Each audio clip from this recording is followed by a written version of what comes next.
su'aal waxaan ugu nabcahay qofka igu yiraahda maxaa ku qorshaysan maalinta jacaylka 14 February wuxuu uga mudan yahay jawaab idinka comment ka bixiya asxaabta waxa ay qorshaysay inaan qudha ka jiro qofkaasi maalintaas ma caleesh diyada waxaan dhigayaa fooqal miis soomaad noqon naf yahay gacan ku dhiigla jacayl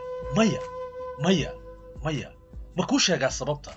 sidee maalin iyo laba iyo saddex jacaylkeena nolosheena ugu soo koobnaa 14 February maba dhama intaan ku jaakirayay maba dhama intaad ismacnaynaysid midaas maaha wax macquul ah axsan ma tiraadid aynu maamuusna xubbigeena markasta haddii inuu maalin in la xuso mudan tahay waxaan xusi lahaa maalinta shiiqu igu kaameeriyay la wareegay mas'uuliyadaada midaas ah maalin weyn aniga dhankayga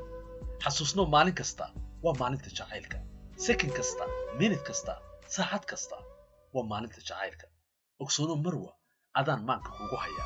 ma sha Allah tooqayna marra waaxid nasiibkeena mahadsanid calafkeena hambaliyo mucaashaqeynta nolosha ku midooba maca al-asaf iskaabulada qol madow beerka u jiifta 14 February maahan maalinteeda